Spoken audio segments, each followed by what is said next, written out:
preocupação que a gente nem É. lembrou desse quesito. Beleza, estamos gravando, né? Bom, então só fazer uma recapitulaçãozinha geral aqui, a gente está mencionando Lamarck e Darwin, as principais diferenças.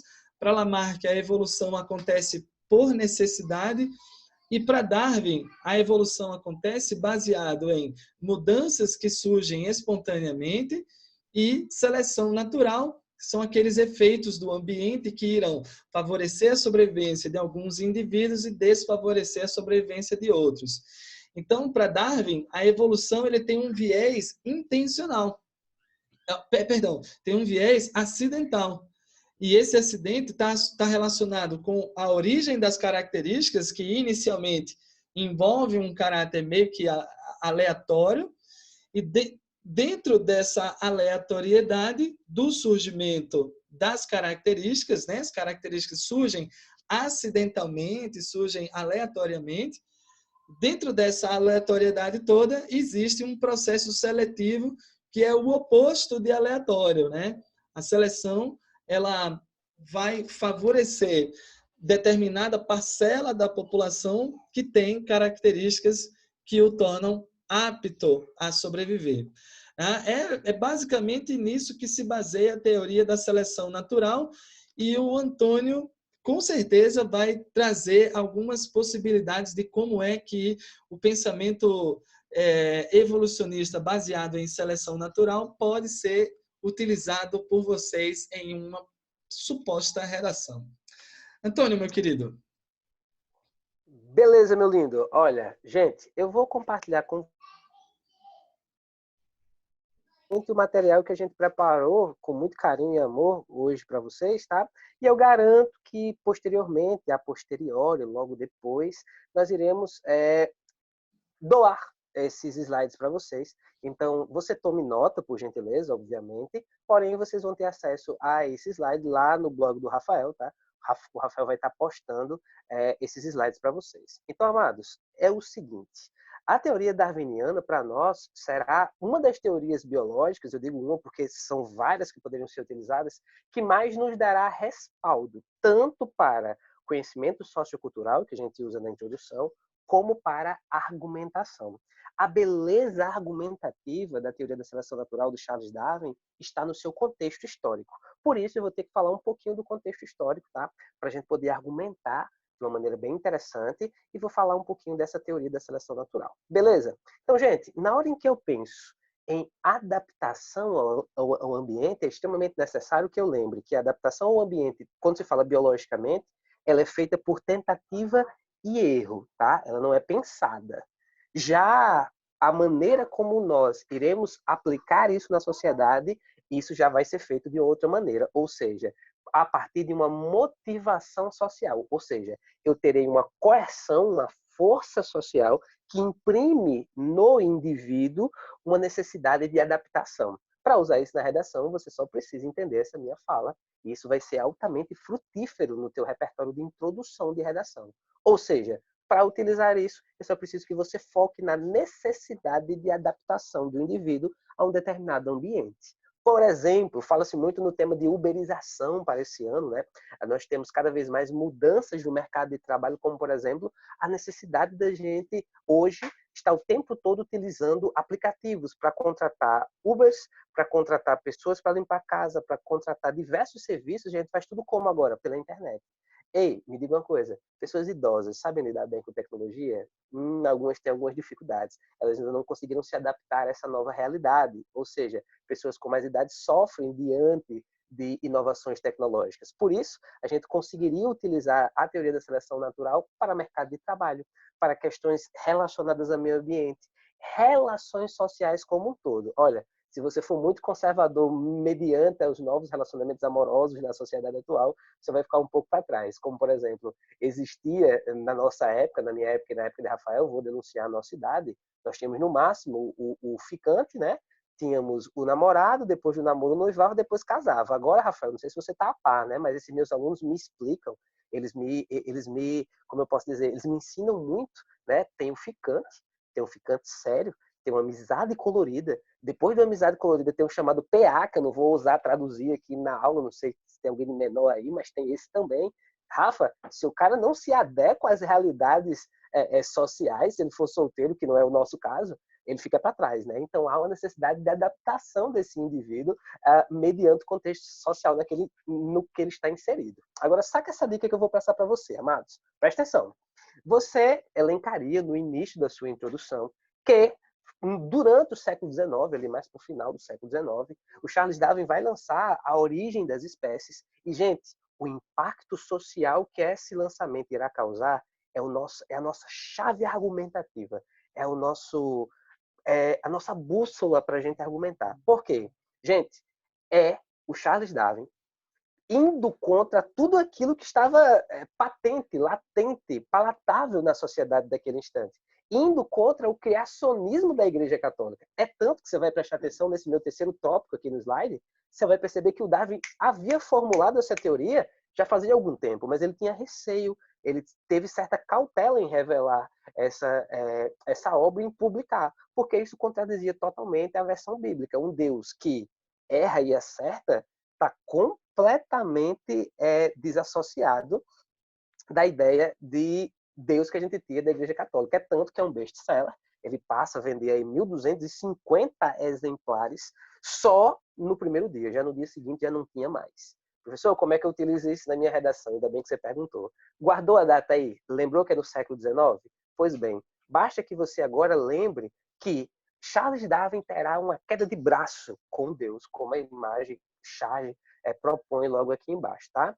O homem deixa de ser imagem e semelhança de Deus para tornar-se um sucessor do macaco, ou seja, uma heresia para a Igreja Católica. A teoria darwiniana questionava, e não só isso, né?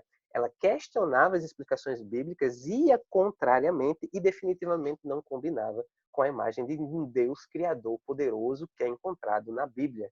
E aí eu tive que colocar essa curiosidade, porque é bem interessante perceber que os homens da ciência muitas vezes são chamados de louco. Alguma relação com o momento atual? Nenhuma, né? Com certeza. Qualquer semelhança não é mera semelhança. Lá na frente, muito depois, em 1996, o próprio João Paulo II vai anunciar, em um pronunciamento em Roma, que a teoria da evolução darwinista seria compatível com a fé cristã. Professor, só não ficou claro para mim como é que eu utilizo isso na redação. Ainda bem que você perguntou. Olha, você vai iniciar o seu parágrafo introdutivo dizendo que, durante o século XIX, na Europa, há a publicação da teoria do Darwin, tá? Mediante a origem das espécies, e nela nós teremos uma relação análoga com o contexto atual, uma vez que o meio exerce uma força sobre o indivíduo que deve ter como retorno um processo de adaptação. Adaptação ao mercado de trabalho, às relações sociais e assim por diante, tá? Pega essa dica. Lá na característica C2, né, no aspecto C2, que é mais especificamente voltado para estrutura e repertório sociocultural, tem uma palavrinha que é inimiga de todo estudante Enem. Se o cara for fazer redação, ele precisa estar ligado nessa palavra. Produtividade. É dois tipos de aluno. O decoreba, o que decora as coisas, e há o aluno de Rafael, o cara que entende as coisas. Olha a diferença. O cara que decora e o cara que aprende. Porque o aluno de Rafa aprende. Se ele aprendeu o que é essa ideia trazida pela origem das espécies, ele vai aplicar. Só que a gente vai tirar a teoria do seu âmbito natural e vai jogar no ambiente social. Atenção para essa mudança aí, tudo bem? Para que isso não venha fazer com que você erre uma alternativa lá no Enem. Então, como é que isso vai ficar bacana?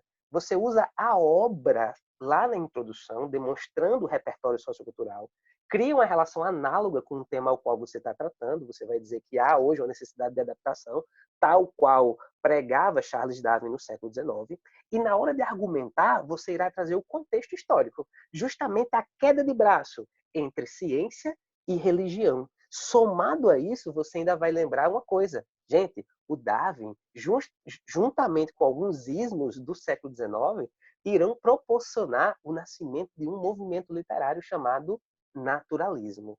Professor, vai devagar que eu me perdi. Relaxa aí, segura. Ó, o naturalismo, movimento literário ocorrido um pouco depois, logicamente, vão ter ismos motivando-os: socialismo, positivismo e darwinismo. Ou seja, o darwinismo será um elemento propulsor para teorias como a de Rousseau. O homem é produto do meio. O homem nasce bom, mas a sociedade o corrompe. Ideias deterministas vão nascer justamente por causa da teoria darwiniana, ou seja, o homem ele teria certas limitações a partir daquilo que ele traz, ou seja, biologicamente, o meio, o instinto, a raça. Daqui a pouco o Rafa vai falar a diferença entre raça e etnia, né? Que a galera perguntou na live anterior. Acho interessante que a gente fale sobre isso. Já pensou você na redação comentando a gafe de dizer que existem raças diferentes? Misericórdia.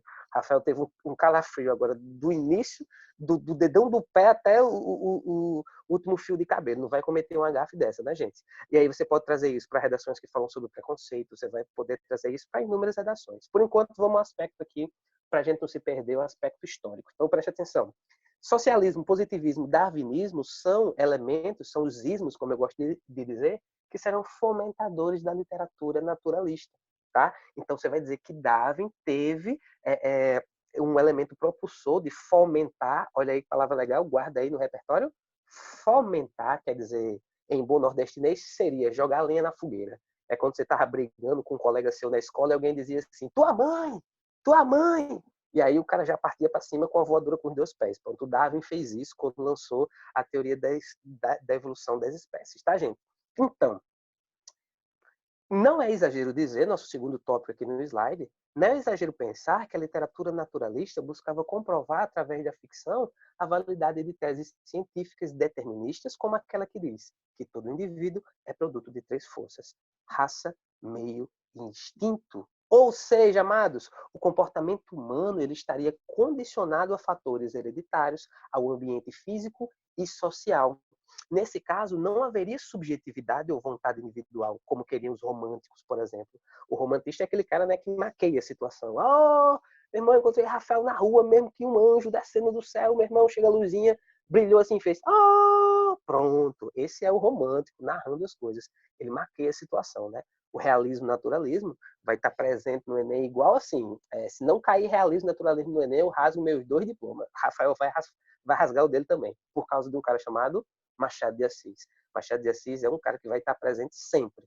E ele vai contradizer os românticos, né, pela visão naturalista, realista, cientificista, que era o século XIX, completamente cientificista, perdão.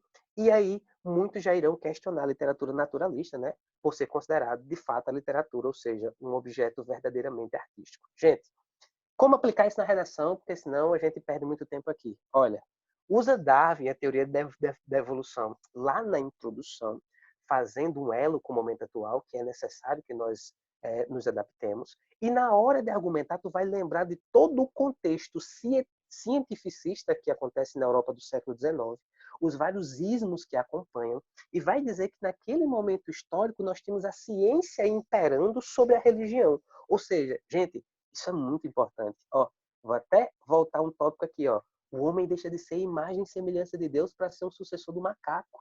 Isso é uma ideia que vai causar grande burburinho na Europa. Então, esse século XIX, juntamente com alguns outros processos que a gente vai falar mais adiante, serão fundamentais na hora da argumentação, porque você consegue linkar muito bem essas duas teorias. Bacana, pessoas?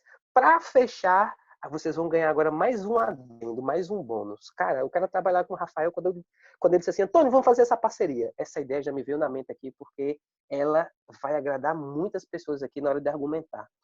Por meio do pensamento darwiniano, é importante frisar, pensamento esse deturpado, tá? Nada do que eu vou dizer daqui por diante foi dito por Darwin também. Pelo amor de Deus, não faça uma desgraça dessa. Darwin não pegou, criou uma teoria e aplicou nisso que eu vou te dizer agora. É um pensamento que foi sabotado. Sabotado com uma especificidade. Vamos lá.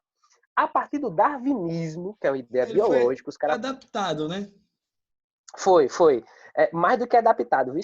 Acho que a ideia é surrupiada. Ela foi Surrupiado. assim. É igual quando um cara lê a Bíblia e diz assim: ó, dá tantos por cento do teu salário aí para a igreja. Aí o outro chega e diz assim: ó, Deus mandou tu me entregar o carro. Pronto, foi isso que fizeram com a teoria de Darwin. Os caras surrupiaram a teoria darwiniana, tá? E vão aplicar na sociedade de uma maneira totalmente incoerente. Gente, o pensamento darwiniano vai ser usado por Adolf Hitler no nazismo para respaldar uma ideia de que haveriam raças superiores na espécie humana, ou seja, o mito do arianismo, que tanto convenceu os nazistas e a Alemanha daquela época, vai se alicerçar num pensamento deturpado do darwinismo, ou seja, que Darwin teria teria alicerçado o seu pensamento numa ideia científica, se nós somos superiores, nós podemos escravizar aqueles que são inferiores. Nasce assim uma ideia, né, de que algumas civilizações seriam superiores às outras. Gente, e aí você ganha uma coisa muito bacana que chama neocolonialismo, tá? O neocolonialismo vai explicar para a gente como a imagem nos mostra. Aí, olha aí para a imagem, a repartição da África, né? Repartição é um eufemismo, tá? O roubo, a perversão que aconteceu na África, ela está salientada no respaldo científico deturpado que eles são inferiores, logo eu posso tirar, eu posso conquistar, eu posso matar, porque eles são inferiores mesmo. Esse darwinismo social está presente nos dias atuais, gente. Pensa aí rapidinho. Será que tem alguém da classe burguesa, da elite, dizendo no momento atual que os idosos podiam morrer? Afinal, só vai morrer idoso mesmo, porque essa preocupação toda, gente, darwinismo social está presente no nosso momento atual todos os dias. Na hora em que o imbecil vem dizer que alguns podem morrer, que é uma doença de idosos e etc., é darwinismo social. É uma ideia deturpada do século XIX, que está presente no século XXI ainda nas nossas vidas. Amados, vivemos tempos tenebrosos. Ainda bem que você é aluno de Rafael e entende o que significa darwinismo. Não vai cometer darwinismo social, sair dizendo por aí que você é membro de uma elite ou de uma classe branca que é superior. Você sabe que, não sei se você sabe, Rafa, mas aqui no Brasil, por muito tempo, pregou-se a ideia de que negros teriam cérebros menores, né? E por isso eles seriam burros, por isso eles não teriam alma e etc. Pra gente fechar, que o Rafa já tá pensando assim, meu Deus, esse boy não vai deixar eu falar mais nada nessa live. Gente, você vai ganhar aí uma autoridade, você vai ganhar uma autoridade aí, tá? Anota aí, William Graham Sumner será um infeliz das costas oca, como a gente diz aqui no Nordeste, que vai salientar-se nessa teoria deturpada do Darwin e vai dizer: os milionários são um produto da seleção natural. Cara, eu acho que toda vida que eu leio esses lados, eu mato pelo menos 2 professores de biologia. Os milionários são um produto da seleção natural. Gente, que coisa terrível. Trata-se, então, o darwinismo social, para sua argumentação, ele vai cair como uma luva, pois será uma maneira de justificar pobreza, miséria, será uma maneira de justificar porque alguns têm muitos e outros têm tão pouco. Você quer atualizar essa teoria para o momento atual? Pense em meritocracia, daquelas pessoas que estão lá fora pregando e dizendo: olha, você que está aí no sinal, lavando a frente do meu carro, você não conseguiu ser o que você podia na vida porque você não se esforçou o suficiente. Darwinismo social. Gente, se a gente disser que alunos de Rafael têm a mesma possibilidade de alguém que não é aluno de Rafael, eu estaria mentindo, tá? O cara ali está sendo agraciado divinamente por ter uma explicação como a de Rafael. Ou seja, meritocracia não funciona. Na hora que eu pego um aluno que, assim como eu, vem de escola pública e teve 3 aulas por dia durante 3 anos e viu de biologia, deixa eu ver, o máximo que eu lembro é as ervilhinhas lá, tá? Não posso dizer que eu estou no mesmo patamar do aluno de Rafael. Ou seja, meritocracia seria a atualização do darwinismo social. Para fechar essa ideia, a gente tem aqui no Brasil, durante o século XIX, virando ali para o século XX, inclusive um branqueamento do povo brasileiro, né, com esse pensamento de superioridade. Vamos deixar de trazer escravo negro e vamos trazer gente da Itália, vamos trazer gente da Europa, tá, gente? Esse pensamento ele vai respaldar imperialismo, racismo, nacionalismo, militarismo, a eugenia nazista, superioridade do elite da classe burguesa, assim por diante, tá bom, gente? Esse darwinismo deturpado cai muito bem para tuas redações, porque você vai conseguir aplicar isso em diferentes contextos da atualidade. Bacana, pessoas? Eu espero que eu estou fazendo uma tábua rasa assim, bem por cima, bem superficial, que você esteja entendendo as minhas ideias. Usa Darwin, usa seleção natural na introdução, mostra o teu corretor, faz ele se arrepiar todinho, correr nu no meio da casa. Meu Deus, o cara utilizou teoria da seleção natural na introdução e linkou isso com meritocracia no Brasil e com ideias completamente deturpadas. E o cara, na argumentação, trouxe a realidade do século XIX para esse contexto social. Tranquilo, pessoas? Eu espero ter conseguido explicar aqui. Agora eu vou deixar o meu amigo Rafael falar, porque nem só de redação vive o homem, mas de toda palavra que sai da boca de Rafael na biologia. Vai você daí, Rafa. Valeu, meu velho. Cara, maravilhoso, bicho. Eu acho que tem duas coisas aí que a gente pode mencionar, né? O lance da raça, né? A gente estava comentando sobre isso. Quando a gente se refere à raça negra, raça branca, eu sei que a intenção não é usar o argumento biológico de raça, né? Mas na biologia não se utiliza mais esse conceito de raça para se referir a essas diferenças geográficas que existem da população humana. Você tem, hoje em dia, um termo que é muito mais aplicável, né, que é muito mais cientificamente utilizável, que é o termo etnia. Porque raça, biologicamente falando, é uma divergência que ocorre em duas populações diferentes e que isso acarreta em alterações genéticas relativamente profundas. Quando eu digo que o negro é de uma raça diferente do branco, eu estou dizendo que ele apresenta divergência genética suficiente para ser considerado uma raça. E, na verdade, essa divergência genética, ela talvez já tenha existido em algum momento, é o que a gente chama de um processo de raciação. O surgimento de raças geográficas pode ter ocorrido na espécie humana em decorrência da seleção de características que ocorreu na África e na Europa e no continente asiático também. A seleção ocorreu de forma diferente, então características diferentes foram selecionadas. Então rolou uma divergência realmente, né, entre europeus e africanos. Apesar dos dois terem a mesma origem africana, rolou uma divergência entre os dois. Talvez em algum momento da história eu pudesse dizer que a divergência genética fosse suficientemente grande para eu considerar como raças geográficas. Mas o que aconteceu a partir das grandes navegações e do encontro entre o homem branco, caucasiano, né, europeu, com os indivíduos africanos, foi uma miscigenação e aquela divergência que ocorreu durante milhares de anos foi por água abaixo, quando eu comecei a intercruzar esses grupos. E hoje eu não tenho mais divergência genética suficiente para dizer que existem raças distintas, né? Você pega um camarada como o Antônio aí, como eu também, né? Pessoas de pele relativamente clara e com cabelo crespo, né? Que são características das duas etnias separadamente, né? O cabelo crespo de origem africana, pele branca de origem caucasiana. E o que eu sou? Eu sou africano, sou caucasiano, então essa raça já não existe mais. O que a gente usa é o conceito de etnia, que é muito mais que pega muito mais pelo viés sociológico do que biológico, né? O indivíduo africano... Permite-me a intromissão para Bora, dizer. bora, estamos aqui para isso. Como no Brasil o cara consegue falar em racismo? Como no Brasil alguém consegue dizer assim, você é negro, inferior e etc., tendo uma miscigenação tão branco do cabelo encaracolado, sem ausência de barba, com marcas indígenas, né?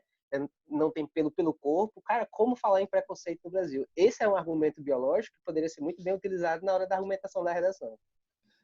Com certeza. A cor da pele é uma característica muito superficial, né? Por dentro, a genética que existe em todos nós é muito parecida.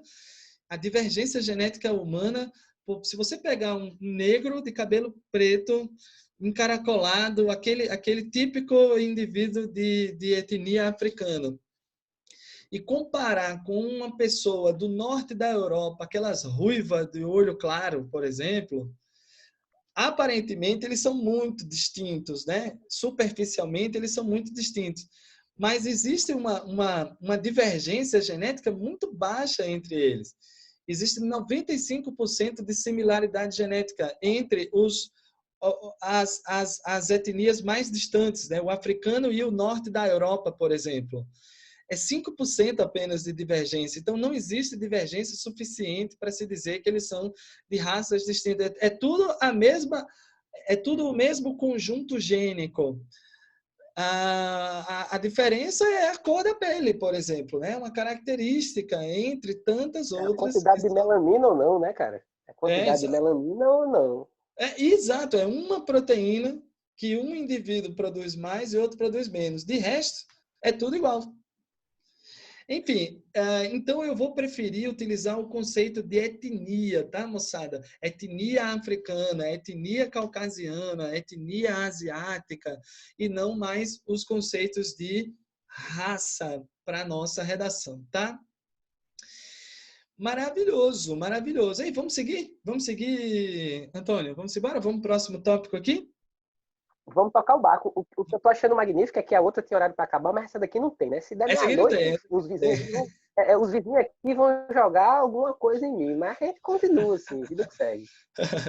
Vamos lá, vou compartilhar a minha tela aqui. Ó, moçada, vocês têm o chatzinho aí do lado, certo? Qualquer coisa já vai mandando mensaginha, se tiver dúvida, se tiver alguma coisa errada com a transmissão, vocês se manifestam aqui do lado, tá legal? Tá tudo beleza aí, moçada? Minha mãe dizia assim, quando desse 9 horas era para estar em casa, porque isso não era mais hora de estar na casa do povo. E é 9h30, a gente tá na casa do rumo de povo aqui, né? Não, tem 71 pessoas aqui dentro de casa, já tô pensando quando sair o café que o gasto vai ser grande. Quando sair o café com a bolacha. Rafa, tem uma perguntinha aqui que o Marcos Júnior está me perguntando. Claro. O naturalismo sofreu influência de quais correntes de pensamento? Marcos, você vai ter basicamente, influenciando no naturalismo, as teorias deterministas, tá? Positivismo, do Augusto Comte, é um repertório sociocultural que eu gosto muito, pensar em positivismo. Eu atualizo esse positivismo no Brasil atual no momento em que eu tenho essa ideia que eu chamo de ideia coach, né, de pensar assim, ordem para progredir, né? A história da ordem e progresso da bandeira nacional vem dessa ideia positivista do Augusto Comte, tá? E essa ideia excessivamente que, na minha opinião, traz hoje um pensamento aí ligado ao aumento de suicídio. Eu estou tentando já explicar o conteúdo aplicando na redação, aplicando no momento atual, tá? Então, se você não entender, me diz aí. Mas o naturalismo vai sofrer influência do positivismo, do Augusto Comte, do darwinismo social, certo? Mais especificamente da ideia que nós somos determinados pelo meio. É no naturalismo que a gente vai ter o ser humano, os personagens naturalistas, eles são enfocados como animais. Vou trazer a referência aqui da Rita Baiana, uma personagem que eu adoro, que é uma personagem do Cortiço, tá? O Cortiço do Aloysio de Azevedo vai mostrar uma baiana que vai ser comparada com o animal o tempo todo. Então, eles vão dizer assim, ela tinha aqueles quadris de cobra amaldiçoada. Ela tinha características animalescas, e isso é típico do naturalismo, tá, amados? Então, a gente vai pensar mais ou menos da seguinte maneira. Naturalismo sofre influência do positivismo, nessa ideia basicamente de ordem e progresso, que está presente hoje, né? Aos 20 anos de idade, 25, você precisa ser formado, pós-graduado, ter um ótimo trabalho, ganhar milhões de reais por mês, dormir 8 horas por noite, ter um corpo invejável, e isso vai trazer para a gente pessoas cada vez mais doentes. Então, ideias deterministas e positivistas vão influenciar no naturalismo, tanto europeu como no naturalismo brasileiro. Não sei se ficou fluido, se ficou legal a explicação, mas é basicamente isso, ok? Beleza, né? Então, Rafael, sabe aquele ditado, dê a mão, mas, quando você dá a mão, o povo quer o pé? Rapaz, já tem gente no chat pedindo aqui, não é só o café não, café com broa. café Só com de uma broa. desgraça, né? Rapaz, a minha namorada tá assistindo a live conosco, ela tem um ditado que eu acho fantástico. Ela diz que onde aluno pisa não nasce grama. Acho fantástico. Anota aí, citação de autoridade. Segundo Natália Rodrigues, 2018 ou 19, ela disse isso. Onde aluno pisa não nasce grama, porque a gente tá oferecendo café, cara. 71 pessoas estão pedindo a broa. Porra! Essa galera é desenrolada, viu? Vamos embora, vamos embora. Bom, fofinhos, vamos seguir aqui o bate-papo, porque a gente tem outras besteiras aqui para conversar também, tá? A gente vai passar agora para conversar. Vou compartilhar aqui a minha telinha. Vou voltar lá para a apresentação agora, certo? Chegou a telinha aí para todo mundo? Chegou aí? Chegou. Estamos vendo aqui darwinismo e lamarckismo. Beleza, vamos embora então. Então, o segundo grande ponto aqui para nós é em relação o lance do Malthus, né? O pensamento malthusiano e aquela história de que não existiria comida para todos os habitantes do planeta e por isso a gente deveria reduzir a intensidade do crescimento da população para evitar que houvesse algum tipo de colapso relacionado à falta de comida, tá? E aí a gente vai discutir que o pensamento malthusiano, ele gira em torno de 1720 e alguma coisa. 1720 e alguma coisa foi mais ou menos o mesmo período que a gente teve ali a Revolução Industrial, né? A Revolução Industrial gira em torno de 1750 e durante esse período a gente conseguiu resolver esse problema da falta da comida, principalmente por causa do desenvolvimento, né, de tecnologias para serem utilizadas na fabricação de alimentos, principalmente nas fazendas, né? As fazendas começaram a se tornar cada vez mais tecnológicas e isso aumentou demais a nossa produtividade de comida, tá? E aí o que vai acontecer? Contra tudo que o Malthus imaginava, a nossa população cresceu incrivelmente, né? Só para você ter ideia, pessoal, o Malthus, ele propôs a ideia malthusiana aqui, ó, nesse período aqui. Então ele acreditava, moçada, cuidado aí, ó, a gente tem pouca comida, a população está crescendo demais, a gente tem que começar a fazer um controle dessa natalidade. Aí veio quem? Veio a Revolução Industrial para dizer assim, Malthus, não vai faltar comida não, cara. Agora a gente vai ter comida pra caramba, vai ser open bar de comida. Ó. A nossa população, a partir de 1800, começa a crescer contra as previsões malthusianas e você chega hoje, por exemplo, 100 e poucos anos depois, 200 anos depois, eu chego mais ou menos aqui, ó, e eu estou beirando os 8 bilhões de habitantes. Só para você ter ideia, na época do Malthus, a gente tinha perto de 1 bilhão, né? De lá para cá, 200 anos depois, a gente chega a 8 bilhões. E aí a gente pensa assim, nossa, Rafa, então o que foi que aconteceu durante esse período? Não ia faltar comida? Então, moçada, a gente conseguiu driblar essa falta de comida, né? Quais são os motivos relacionados para esse crescimento da população humana que aconteceu de forma tão intensa, né? Então, a produção de alimentos, a gente conseguiu resolver esse problema, né? Na época do Malthus, moçada, antes da Revolução Industrial, olha só isso aqui, ó. A gente produzia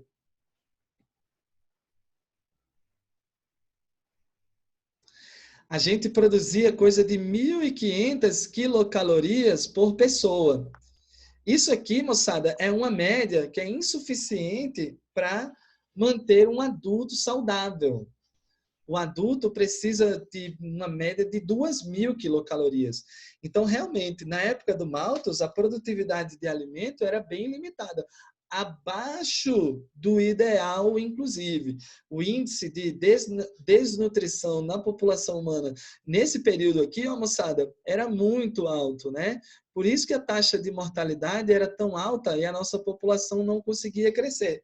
Mas aí você pega, por exemplo, hoje em dia, a produtividade de comida no mundo inteiro gira em torno de 4.000 quilocalorias por pessoa.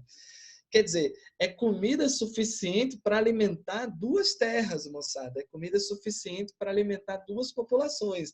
Então, eu vou te dizer uma parada. A comida não é mais um fator limitante do crescimento populacional humano. Tá? A comida hoje passa longe de ser um problema. Talvez a distribuição desse alimento seja de forma não ideal, mas a quantidade, poxa, a gente produz demais, né? Uma outra coisa que fez esse pulo aqui, ó, esse salto da nossa população é o saneamento básico, né? As ideias de que eu devo destinar as fezes para uma extração de tratamento, limpar a água antes de entrar em contato.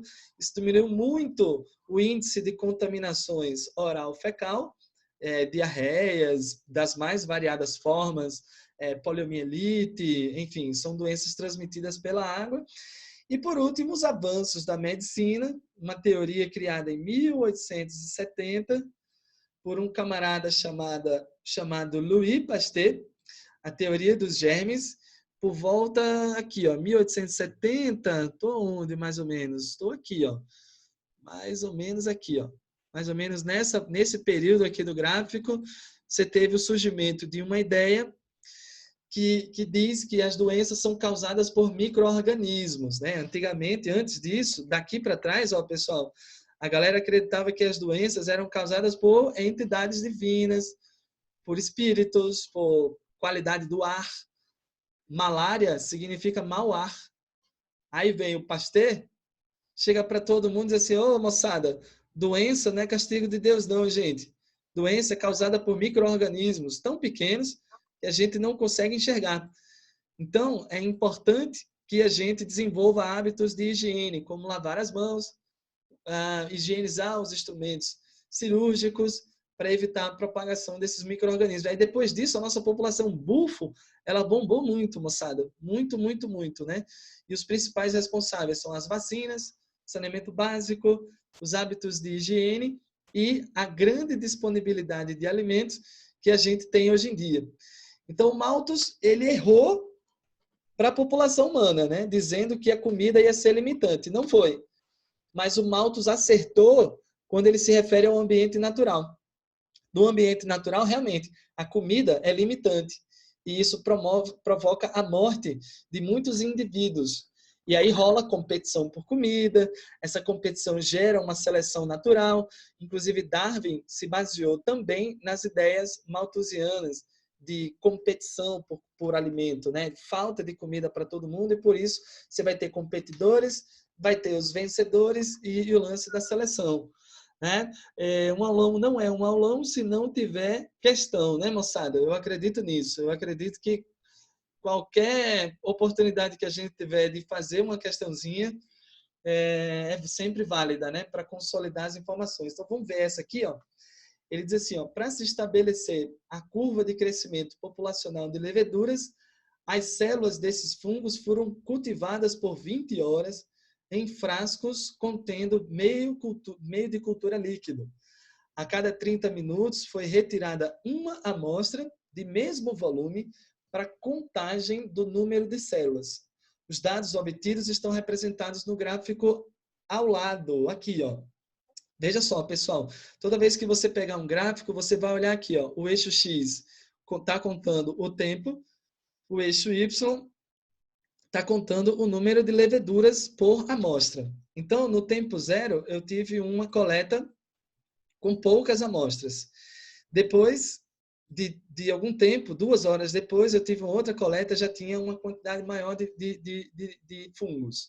6 horas depois, eu tive uma quantidade ainda maior, e esse número, moçada, aumenta de forma vertiginosa, né? Depois de um tempo, o número de indivíduos dessa população aumenta muito. Até que vai chegar um momento, de 16 horas para frente, o número de indivíduos por amostra começa a se equilibrar, né? Começa a se manter constante. Então, eu vou dividir esse gráfico aqui em 3 pontos. O primeiro ponto, daqui para cá, moçada, a gente tem uma fase de crescimento lenta, ela vai ser chamada de fase lag. É uma fase de crescimento lenta da população porque tem poucos indivíduos. Em algum momento, eu já tenho uma quantidade boa de indivíduos, o crescimento da população começa a se tornar cada vez mais rápido. Essa é a fase log de crescimento da população. E aí eu cheguei num ponto, moçada, que eu cheguei no limite que esse ambiente pode suportar.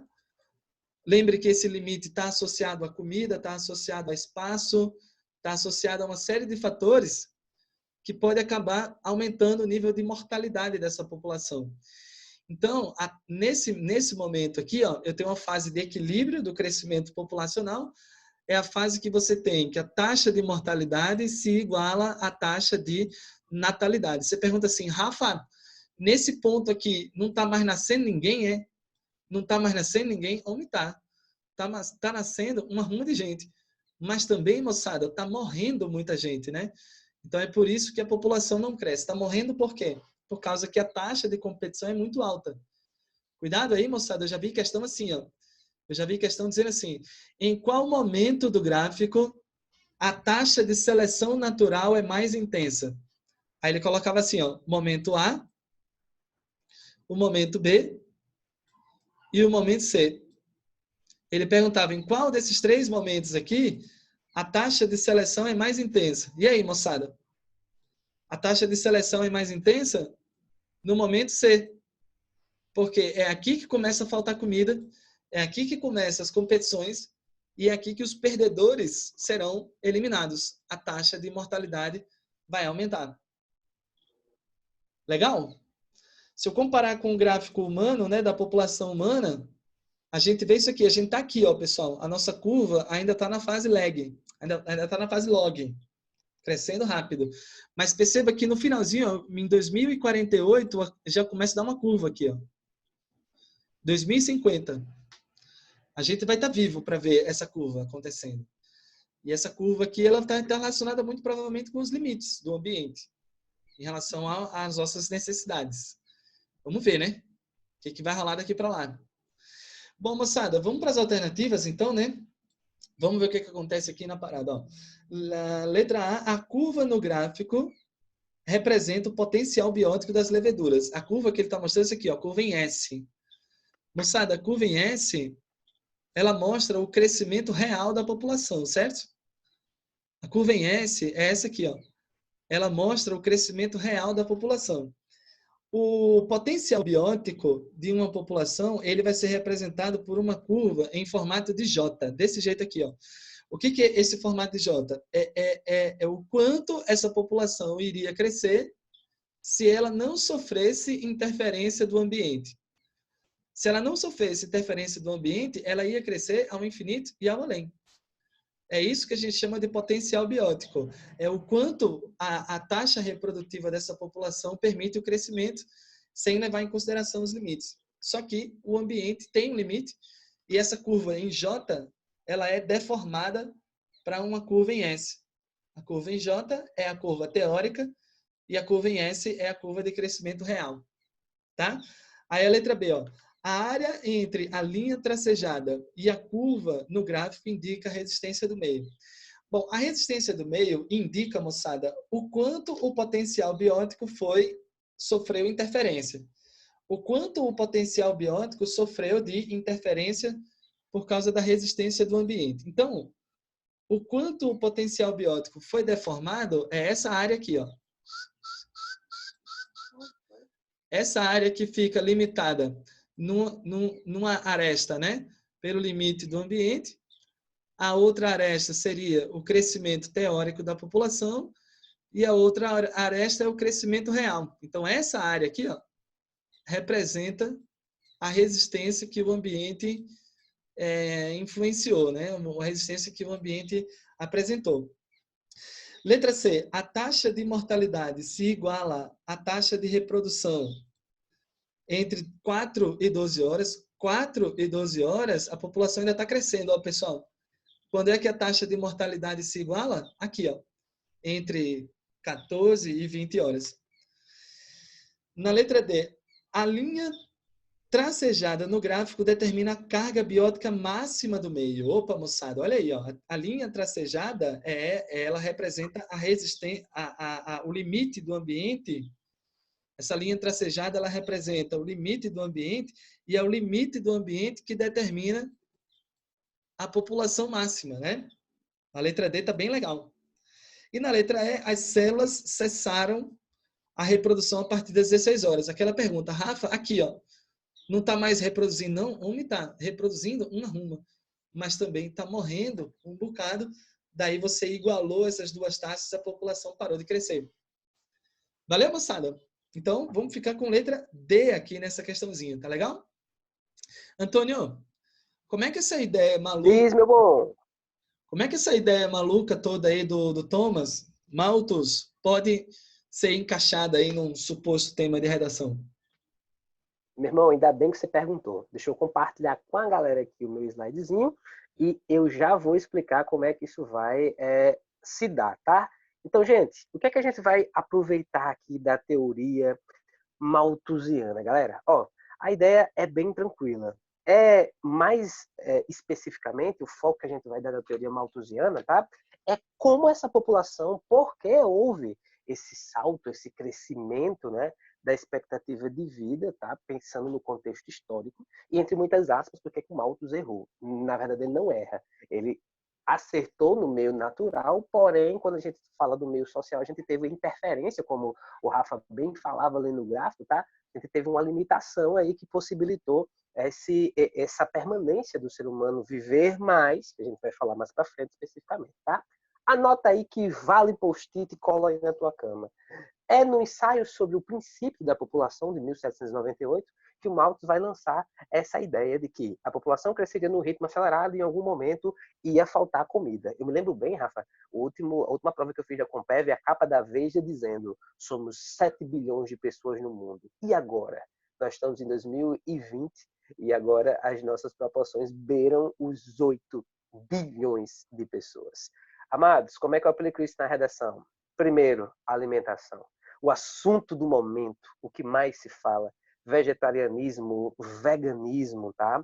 Muitas ideias pautadas numa pseudo-ideia científica se estabelecem. Gente, não dá para a gente dizer que hoje, por exemplo, dá para comer todo mundo verdura, legumes e etc., sendo cultivadas no meio natural, só com adubo e sol, tá? Não dá, porque a gente precisa de uma intervenção química, a gente precisa de uma intervenção porque a nossa população é muito, mas muito grande, tá? Então a gente vai aproveitar a teoria malthusiana justamente para esses temas ligados vegetarianismo, veganismo, e mas não só a ideia de alimentação, mas sobretudo as ideias demográficas, de demografia. Já deu tempo de você anotar aí a data de publicação e o nome do livro, não é? Com certeza. Então vem comigo. Gente, o contexto histórico no qual essas ideias são lançadas, né, posteriormente, a gente vai ter o processo de revolução industrial acontecendo. E esse processo de revolução industrial vai trazer, dentre outras coisas, um acelerado crescimento populacional. Tudo bem, o Malthus até aí acertou com certeza. Porém, atrelado a esse rápido crescimento populacional, a gente vai ter um aumento no ritmo de produção também. Saímos da produção manufatureira, entramos lá na frente, patriotismo, Fordismo, etc. Ou seja, a população cresce, porém, o ritmo da produção é outro. Há um processo de modernização da vida no campo, ou seja, conseguimos cultivar mais. Há uma série de transformações de relação de trabalho, ou seja, como vai ficar belíssimamente exposto no filme Tempos Modernos, Charlie Chaplin, há uma transformação das relações trabalhistas, ou seja, a coisa passa a ser uma esteira muito mais rápida, né? A coisa começa a acontecer de uma maneira muito mais alavantua na RIE, ou seja, muito mais rápida, tá? Nós temos o processo de êxodo rural, mais pessoas vindo viver na cidade, e isso, no início desse século, vai trazer algumas problemáticas, tá? Que posteriormente serão consolidadas e resolvidas. E essas tecnologias, logicamente, serão aplicadas também na medicina e vão influenciar o crescimento populacional. Nós vamos ter aí, neste século, um boom da população crescendo abundantemente, porém, as nossas reservas, os nossos alimentos também vão crescer absurdamente. Ou seja, aumenta-se a expectativa de vida pelas novas tecnologias aplicadas no meio da medicina e diminuímos as taxas de mortalidade infantil. Beleza, galera? Então, como é que eu aplico isso na redação? Gente, inversão da pirâmide demográfica. A Europa vivia até pouco tempo, não sei se vai viver doravante, né, agora por diante, com algumas complicações relacionadas à previdência. Nós tínhamos uma população idosa muito grande para uma população muito diminuta de pessoas em idade de trabalho, ou seja, o que deixaria meio complexo a relação. Pessoas que precisam receber aposentadoria, pessoas que estão trabalhando, tá? Olha, a atualização disso no Brasil foi a tal da reforma da Previdência, tá? Era um dos argumentos que sustentava essa ideia. Não é incomum que você ache por aí campanhas para trazer pessoas em idade de trabalho para países europeus. Por quê? Precisávamos de mão de obra. É claro, o contrato não é perfeito, tá, amigos? Tem que ir casar, tem que ir com o cônjuge, tem que casar e também tem que proliferar, tem que ter filhos, tem que gerar afetos por lá e algumas outras regrinhas a mais. Ou seja, a Europa vivia esse problema estou dizendo vivia, porque eu não sei agora depois do corona, né, nesse cenário que a OMS chama de quase pandemia apocalíptica, o que vai acontecer. Inclusive, vou matar mais um biólogo agora com o que irei dizer. Muitos diziam que o coronavírus tinha sido feito em laboratório, que seria justamente a sua finalidade seria matar a população idosa, resolvendo assim os problemas relacionados à previdência da Europa. Tá? Se você acreditava em tais teorias, pelo amor de Jeová, acorde para Jesus e seja aluno do meu amigo Rafa. Em nome de já receba essa bênção aí na sua casa. Eu quero ver um amém no chat. É para a igreja aplaudir de pé, dízimos a partir de R$ 500, estou brincando. Você precisa repensar essa teoria que seria para matar os idosos, tá bem? Então, esse crescimento vai poder nos levar para temas muito além da alimentação, para a pirâmide demográfica. É interessante, faz interessante fazer essa citação ao Malthus, tá? Mas além dessa ideia de demografia, a gente ainda pode pensar também nas produções alimentícias. Tranquilo? Favorável até aqui? Guarda o contexto histórico e a gente já vai entrando na teoria malthusiana numa questão muito específica, muito interessante, em algumas observações. Cuidado! O cara olha para as minúcias, as reminiscências, e às vezes deixa elas de lado. E é nessas reminiscências que a galera consegue utilizar isso na redação e fazer aí uma ponte bem bacana. Gente, a teoria malthusiana ainda vai dizer que é necessário um controle moral.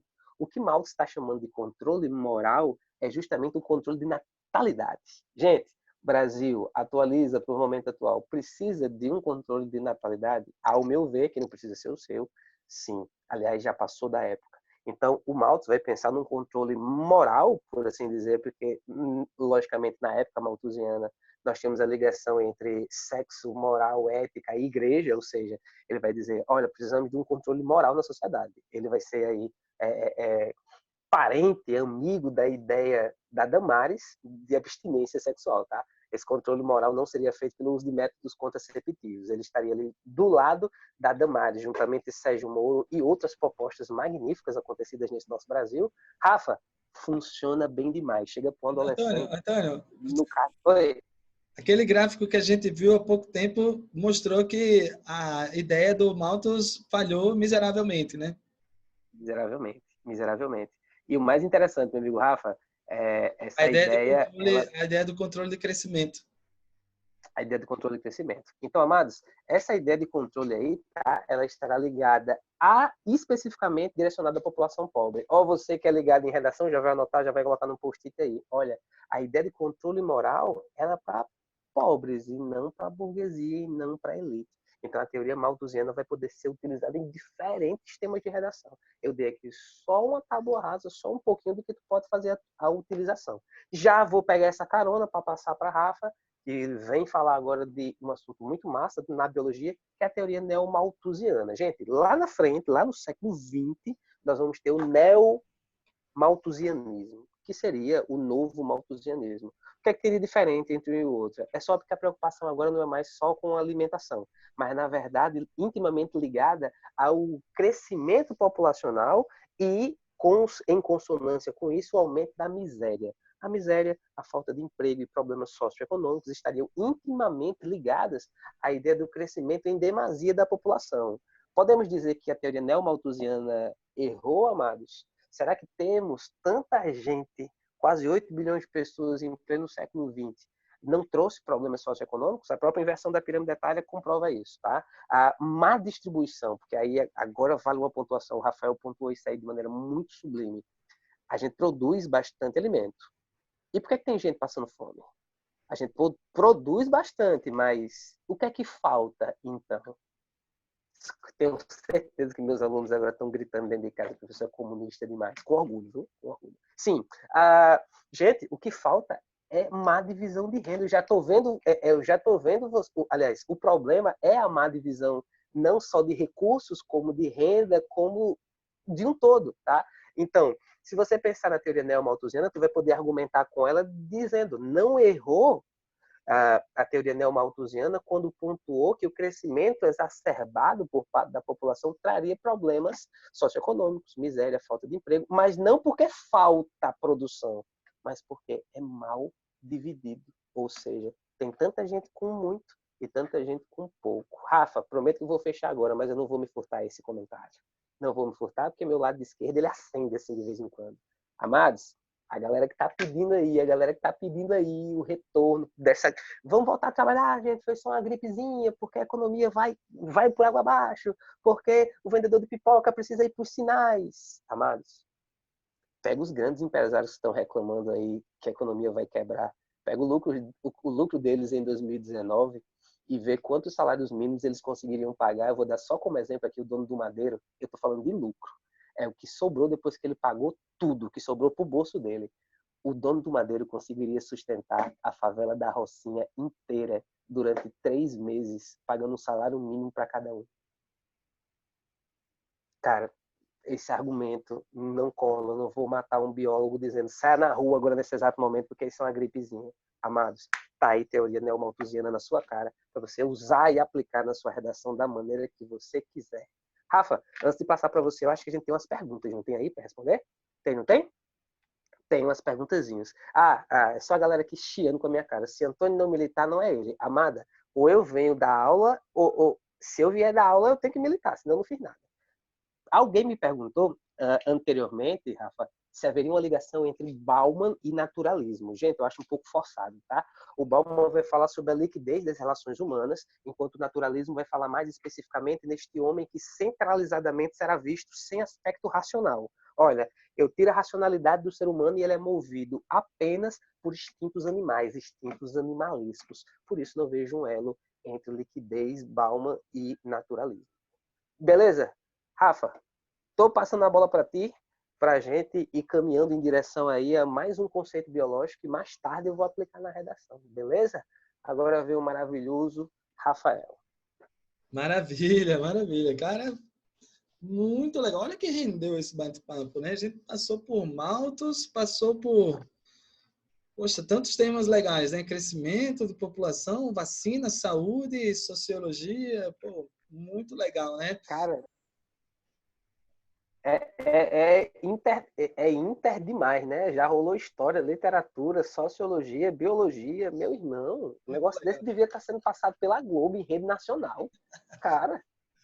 O que tá passando uma hora dessa na Globo, hein, cara? Faz muitos anos. Alguma porcaria. Deve ser um Big Brother da vida, deve ser um Big Brother.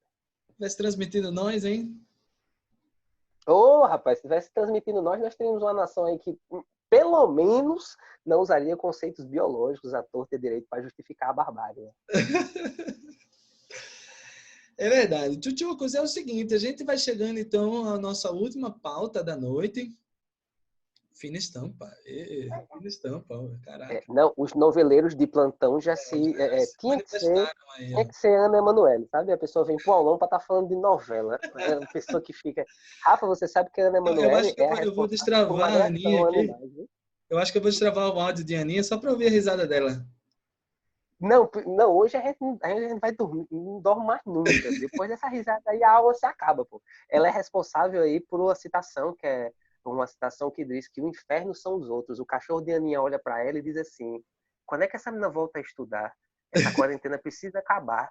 Ela é daquele tipo que faz, sabe? Bolinho para cachorro, etc. O pobre cachorro todo vestido no calor de parelhas, o bichinho todo cheio de vestimentas, olhando para a cara dela, dizendo assim: meu Deus, essa menina precisa voltar a sair dessa quarentena. Ah, Jeová. Ei, Ana tava, coitada, tava bem quietinha e recebeu essa de graça aí, né? Se meteu porque quis. Se meteu porque quis. Ô, Fias, é o seguinte, ó, vamos chegando no finalzinho da nossa brincadeira de hoje. Foi uma noite super agradável. A gente conseguiu resolver alguns problemas da primeira live que a gente fez, principalmente essa lista de transmissão que foi bem complicada na primeira vez. E dessa vez a parada parece que fluiu de uma forma bem mais tranquila. Queria já começar aqui me despedir, já começar a agradecer a Antônio por ter se prontificado a participar com a gente desse momento tão legal. E do momento... Eu me sinto lisonjeado. Dar aula do lado de uma sumidade dessa, com a presença dessas outras sumidades fazendo perguntas, é sensacional. É maravilhoso. Inclusive, a gente poderia ter tirado uma selfie aqui, né? Vamos fazer um print da tela. Dá um legal aí na tela, faz um legal aí. Vamos tirar uma fotinha aqui. Vê se vocês conseguem fazer um legal aí para sair no chat, alguma coisa nesse sentido aí. Dá uma printada aí, gente. Dá uma printada. Aí. O coraçãozinho, vai. Coraçãozinho é boa ideia. Vai sair no print aí para nós. Aí. Beleza, beleza. Que legal, cara. Muito legal, gente. Essa galera é sensacional. Maravilhoso, cara. Então, vamos nessa, né? Vamos aqui, vamos seguir nossa viaginha. Deixa eu só dar um recadinho aqui rapidinho. Toda quinta-feira vai rolar uma discussão parecida com essa. Vai rolar uma aula nesse formato. 2 professores, um tema, e aí vai ficar esse bate-bola bacana. O primeiro para abrir aí as porteiras, para iniciar esse projeto todo, foi o nosso querido Antônio, que recebeu o convite aí de uma forma muito, muito calorosa e se prontificou a estar junto aqui com a gente, fazendo essa aulinha muito legal. Na próxima quinta-feira, no mesmo horário, vai rolar outra aula parecida com essa. Eu vou divulgar aí quem vai ser o Power Ranger da vez, que vai dividir essa bola comigo. Então, a gente vai ficar com toda quinta, até o final da quarentena, fazendo essas lives aí nas quintas-feiras. No domingo, vou fazer uma live só eu, aí a gente vai escolher uma aula mais de biologia mesmo, né? Esse domingo agora a gente vai falar sobre vacinas. Inclusive, eu tive até uma pergunta aqui há pouco tempo, falando sobre coronavírus, sobre a mutação do vírus. A gente vai falar mais sobre isso domingo, certo? Qual a dificuldade de se construir vacinas, principalmente falando em coronavírus, tá? Então, só para ficar organizado aí, toda quinta essa live em dupla e domingos uma aula de biologia com um tema definido, né? Os slides, cadê, Tony? Copia lá para mim. Os slides. Copia lá aquele. Moleque, alguém? Eu coloquei em alguma. Você copia e coloca. Disponibiliza os slides sim, tá? Certo. Tem os slides, gente, vai ser disponibilizado no blog de Rafael, tá? Tanto os meus como os deles estarão ali tranquilamente sendo baixados por vocês no futuro bem próximo. Certo? Não, agora já está, na verdade. Já está, na verdade, né? Já está. Alguém disse aí no início da live que não estava ainda. Eu acho que, não sei se estava ou não estava, mas eu particularmente já disponibilizei para Rafael fazer essa passagem para vocês. Beleza. Aninha, muito amor envolvido, muito carinho envolvido, hein? Muito legal. Aninha militando. Beleza, moçada. Vamos dar sequência aqui. Já está na hora, já são 10h10. A gente tinha programado ficar até 10h09. Era para ficar até 10 horas, né? Já passamos aí um pouco do nosso horário. Mas a melhor parte agora, Rafael, quer falar de bactéria? Vamos falar aqui rapidinho, sem grandes profundidades. Vou compartilhar aqui a minha telinha para a gente seguir a nossa viagem. A última discussão da noite, certo, moçada? Vai falar um pouquinho mais agora sobre antibióticos, tá? E aí é o seguinte, moçada, antibióticos, a relação que a gente vai fazer com a discussão que a gente já estava fazendo é que a população humana cresceu muito, né? A população humana cresceu vertiginosamente em algum momento e um dos grandes motivos desse crescimento foi a medicina, sem sombra de dúvidas, e os antibióticos são uns dos medicamentos que mais salvaram vidas desde que ele foi criado, que a gente conhece. Então, só para você ter ideia, os antibióticos eles foram descobertos entre a Primeira e a Segunda Guerra Mundial. Depois que a Primeira Guerra Mundial acabou, ficou constatado que a maior parte das mortes que ocorreram durante aquele período foi provocada por infecção bacteriana.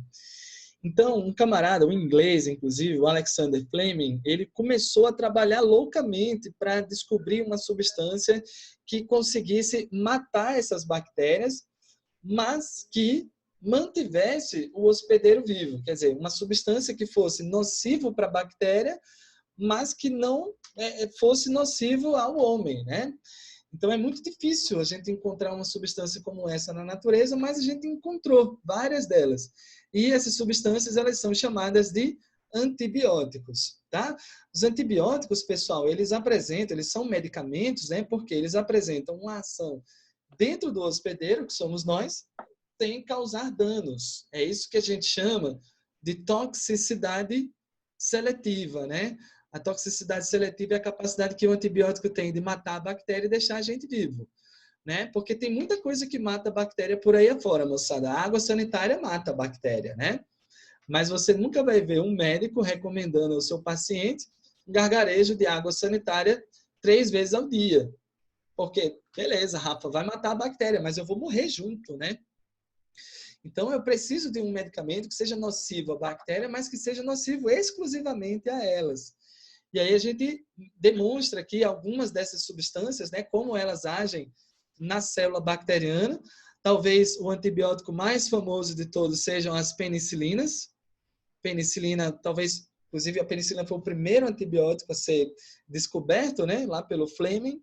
E o que ela faz? Ela atua na parede celular, ela destrói a parede celular da bactéria e sem a parede celular, essa bactéria acaba morrendo, né? Você tem uma tendência natural das células de receber água por osmose, e é a parede celular que segura as pontas, evitando que esse volume de água seja tão grande a ponto de provocar o rompimento da membrana, né?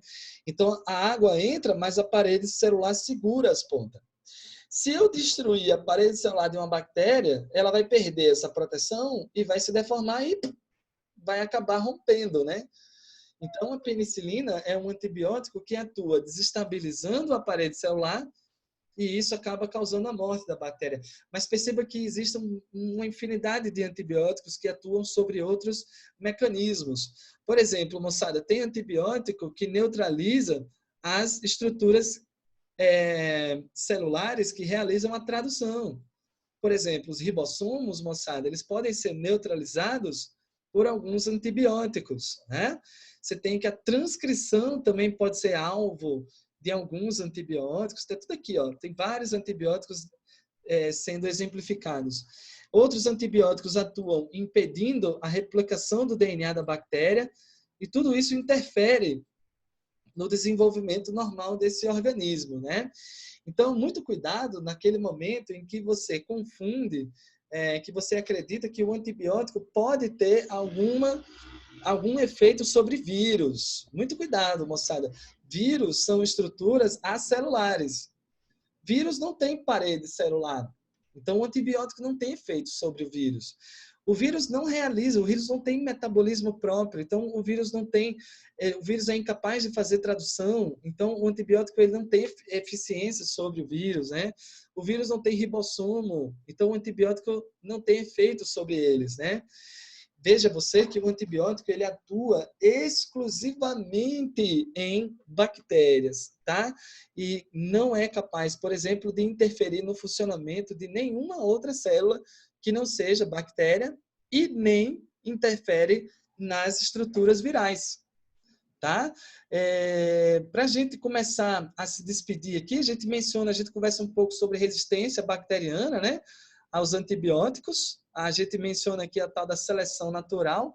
Perceba você nesse gráfico aqui, ó, você tem, por exemplo, a penicilina, bem aqui, ó, na década de 80, existe uma certa porcentagem de resistência de bactérias à penicilina, e quando chega lá, moçada, 10 anos depois, você já tem uma quantidade bem maior de bactérias que são resistentes à penicilina, né? Aqui a gente observa, por exemplo, o crescimento da azitromicina, um outro antibiótico.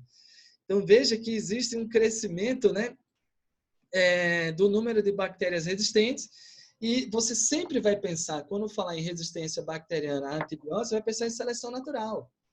Rafa, como é que funciona? Existem bactérias resistentes, as que não são. O antibiótico elimina as que não são, e as resistentes se tornam predominantes no grupo. Lembre-se que a característica vantajosa, ela tende a se tornar predominante e a característica menos vantajosa tende a se tornar mais rara na natureza. Por uma questão de quê, Rafa? Por uma questão de seleção natural. Tá legal, tchutchucos? Então, se a gente pega aqui uma questãozinha como essa, olha o que ele diz para nós aqui, ó. A resistência das bactérias... antes disso, a gente está com tempo, né? A gente está com tempo aqui. Deixa eu só mostrar uma Tá, parada meu amigo, pode ir até aqui. meia-noite hoje. Antônio, rapidinho aqui. Olha que vídeo legal que os caras desenvolveram para mostrar a resistência de bactérias. Deixa eu te mostrar como é que vai funcionar aqui essa parada. Eles fizeram uma placa desse tamanho aqui, ó.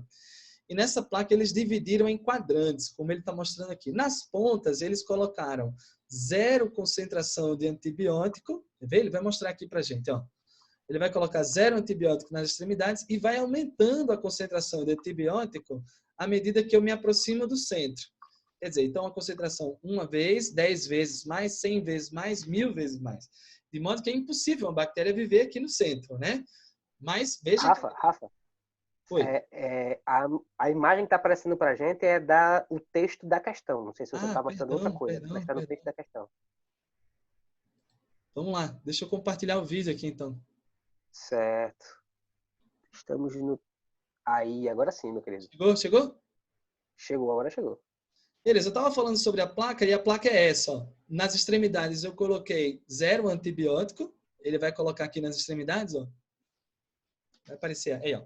Aí eu vou aumentando, à medida que eu me aproximo do centro, eu vou aumentando, ó. Concentração 1 vez, 10 vezes agora, e 100 vezes e 1000 vezes. De modo que é impossível viver aqui no meio, se você for uma bactéria, né? Mas a bactéria se adapta, moçada. E aí, olha o que acontece. A gente vai observar um crescimento das colônias nesse sentido, das periferias para o centro. Viver na periferia é fácil, viver no centro é mais difícil, mas elas se adaptam às mudanças. Então, aqui ele está mostrando... da questão social.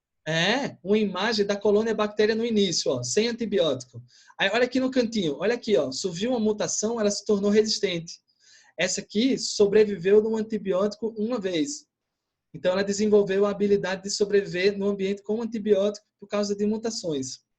Vai chegar um momento que a quantidade de antibiótico é muito grande. Então, mais uma mutação tornou ela capaz de viver no antibiótico a 10 vezes. Aqui eu estou chegando, ó, no antibiótico a 100 vezes de concentração. E você vai vendo que tudo isso são imagens aceleradas, né, do crescimento das populações. E, por último, no centro, que é o ambiente mais difícil, né, com 1000 vezes da concentração do antibiótico, você tem essa colônia se adaptou, essa colônia se adaptou, e elas acabaram proliferando o ambiente central, né? Então, veja, aqui eu estou mostrando um pouco do fluxo dessas linhagens, né? Como se fosse uma história evolutiva aí do grupo, né? Os sobreviventes, os indivíduos que sofreram mutações favoráveis, sobreviveram e deixaram descendentes, né? Então, maravilhoso, né? Um vídeo incrível aí, feito pela Universidade de Harvard. Esse monte de comentário no chat é por causa do vídeo que não estava saindo? Isso, mas já consertou, já deu certo. Rafinha, aproveita só a pergunta daquela jovem na aula passada e aproveita o embalo para explicar a diferença das bactérias gram-positivas para as negativas, Rafa. Boa. Interessante, né? Bem legal. A bactéria, existe uma diferença na capacidade de resistência aos antibióticos. Se a bactéria for gram-positiva, que nem essa aqui, ó, essa representação aqui é de uma bactéria gram-positiva. A gram-positiva, ela tem uma parede celular. Deixa eu só estabilizar aqui. A gram-positiva, ela tem uma parede celular e embaixo dessa parede tem uma membrana. Essa é a configuração básica das bactérias gram-positivas. Quando eu me refiro à bactéria gram-negativa, a gram-negativa ela vai apresentar 2 paredes celulares. A gram-negativa ela tem uma parede celular assim, ó, e em volta dessa parede celular existem 2 membranas. Uma membrana que envolve pelo lado de dentro e uma membrana que envolve pelo lado de fora. Então veja que a bactéria gram-negativa ela tem 2 membranas. A gram-positiva só tem uma. E aí o que vai acontecer? A membrana plasmática ela pode servir como uma barreira para a entrada do antibiótico. Perceba que a gram-positiva só tem uma barreira. Uma barreira é menos eficaz do que 2 barreiras, como a gente observa nas gram-negativas. Então, resumindo, a bactéria gram-negativa ela tem mais chances de bloquear a entrada dos antibióticos porque ela tem 2 membranas. Claro que em algum momento o antibiótico entra, né? Mas a chance dela bloquear é bem maior do que uma bactéria gram-positiva, né? Então, as bactérias gram-negativas, elas são menos suscetíveis à ação dos antibióticos as bactérias gram-positivas, elas são mais suscetíveis à ação dos antibióticos. Um bate-papo bem legal mesmo. Bom, obrigado, Antônio, por ter lembrado aí dessa passagem, né? E vamos aqui, ó. Nada. Vamos nessa. Eu sou, Rafa, o palco vivo das bactérias. Eu tive uma infecção por Staphylococcus aureus numa época que, Jesus. meu amigo, pense numa cultura que vingou. Viu? Rapaz, foi antibiótico com força para matar as danadas. Eu passei por uma dessas já também, cara. Quase que eu vou pro reino do Pai Eterno, cara. Bactéria Eu resistente. também. A médica disse que mais uma semana eu não tinha voltado, não. Não, eu também. Mas eu tinha que fazer o povo de Caicó conseguir a aprovação. Eu tava pedindo a Deus para me levar já. Jesus me leva. Né? Rebeca sabe dessa história. Rebeca sabe. Vamos nessa, vamos nessa, vamos nessa. Olha só, moçada. Então vamos aqui para a questãozinha. Ele diz assim, ó, a resistência das bactérias a antibióticos, né? Os antibióticos são compostos químicos de origem natural ou sintética que atuam na falência de agentes patogênicos ao ser humano, ou também resultam na inibição do desenvolvimento dos mesmos, agindo seletivamente na população de micro-organismos, como, por exemplo, das bactérias. Contudo, algumas espécies podem manifestar resistência aos antimicrobianos, ocorrendo normalmente através de mutações que proporcionam a síntese de enzimas capazes de conferir a inativação de tais substâncias. Aqui ele está resumindo como é que uma bactéria se torna resistente, né? A bactéria se torna resistente por uma mutação, essa mutação gera uma enzima e essa enzima pode bloquear a ação do antibiótico. Deixa eu usar aquela imagem aqui só para representar isso, como é que vai funcionar. Olha que legal, moçada. Como é que uma bactéria se torna resistente? Uma bactéria se torna resistente no momento que ela sofre uma mutação. Essa mutação gera uma proteína nova, gera uma enzima nova, e essa enzima bloqueia, por exemplo, a ação da penicilina. A penicilina que ia destruir a parede celular, agora ela vai ser inativada por essa enzima nova, que vai impedir que a penicilina funcione. Então, as bactérias se tornam resistentes por mutações genéticas, que geram novas enzimas, novas proteínas, que por coincidência inativam a ação do antibiótico. Nada intencional. Tudo por uma questão de aleatoriedade, até porque as mutações, elas são sempre aleatórias, tá? Agora, dentro dessa aleatoriedade, algumas serão favorecidas. Aí, olha que interessante, nessa época que eu estava comentando que eu peguei uma bactéria resistente, quase que eu morro, isso é verdade mesmo. Eu estava usando um antibiótico baseado em penicilina, que é a amoxicilina, muito famoso. Aí eu passei 2 semanas usando esse antibiótico e a colônia só progredia. A colônia era na garganta. Eu não comia, eu não falava, eu não andava. Bicho, eu estava pedindo a Deus já para me levar. Aí eu fui no médico especialista em garganta e quando eu mostrei minha garganta para ele, o cara tinha pelo menos uns 50 anos de carreira. Quando eu mostrei minha garganta para ele, ele fez assim, ó. Imagina. Um médico 50 anos de carreira. Ele olhou para mim e fez assim, ó. Eu falei, caralho, é agora que eu vou morrer, brother. Agora eu tava com um copo cheio de cuspe, porque eu não aguentava engolir o cuspe, cara. Caramba. Resultado disso, homem, foi foda. Resultado disso, o cara me passou um antibiótico com penicilina também, só que dessa vez junto com uma substância chamada de clavulanato. Aí, o que o clavulanato faz? O que o clavulanato... O que o clavulanato faz na parada? O clavulanato, ele inibe aquela enzima da bactéria que iria inibir a penicilina. Agora, como a penicilina não está mais inibida, agora ela tem caminho livre, né, para promover a desestabilização da membrana, da parede celular. Então, o clavulanato ele inibe a enzima e permite que a penicilina funcione. Inclusive, tem um meme super legal na internet, que é esse aqui, ó. Ele mostra a parede celular, aí a penicilina. Atrás da penicilina tem a enzima da bactéria que inibe a penicilina. E aí aqui em cima eu tenho o clavulanato. Olha que legal. O clavulanato que inibe a enzima bacteriana que iria inibir o antibiótico. E aí esse meme é incrível, né? Muito legal aí. A galera criou na internet. Beleza, moçada? Então vamos lá para a nossa questãozinha. A gente começa a se despedir agora de verdade mesmo, né? Começamos a chegar ao final do nosso bate-papo. O Antônio ainda vai conversar um pouquinho com vocês, mas a minha participação ela se encerra agora, né? Vamos dar uma olhada aqui nessas alternativas. Ele diz o seguinte, ó, de acordo com a lei do uso e desuso proposto por Lamarck, o uso de antibióticos seleciona as bactérias. Olha aí, moçada, ó. Falou em seleção, eu estou falando de Darwin. Não dá para colocar Lamarck no meio dessa confusão aí toda. Tá? Letra B. De acordo com a teoria da seleção natural proposta por Charles Darwin, o uso de antibiótico, ó, seleciona, essa é a palavra-chave, hein? Seleciona as bactérias mais resistentes, eliminando as menos aptas e deixando apenas aquelas que já são naturalmente resistentes.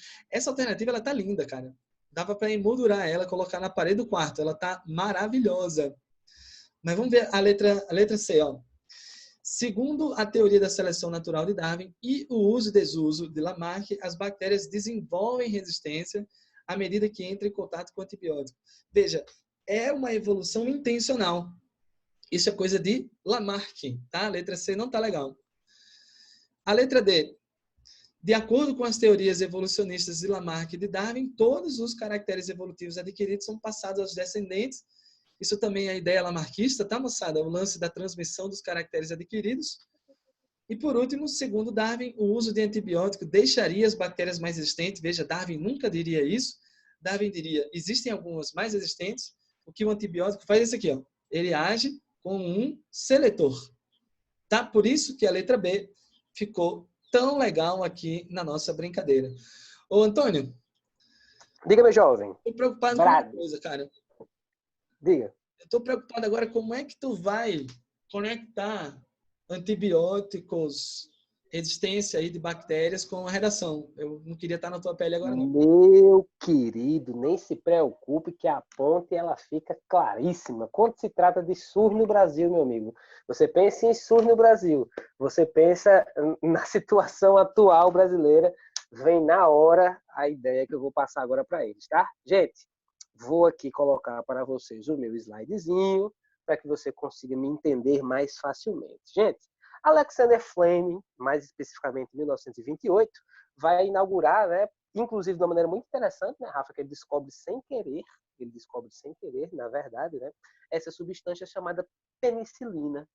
Gente, isso é magnífico, porque a gente tem tratamentos agora que anteriormente não poderiam ter sido feitos, o que acaba dando uma porcentagem de crescimento na população e melhores índices de vida, tá? Se a gente pensar só nos escritores brasileiros, poetas e assim por diante, que morreram de tuberculose, cara, se Fleming tivesse descoberto isso antes, tinha salvado um bocado, tinha salvado um monte. Por isso, pessoas, nossa qualidade, a nossa extensão de vida, ela cresce. Aí eu quero aqui só destacar rapidamente. Gente, então por que a demografia cresceu tanto nesses últimos anos? Ah, isso é a resposta, tá? Por causa dessa ideia de vida sendo prolongada graças ao Alexandre Fleming.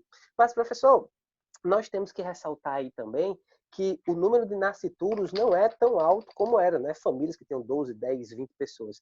Isso se dá por causa da modernidade. Ou seja, a invenção da pílula anticoncepcional traz agora uma ideia que há uma certa rejeição de crianças, né?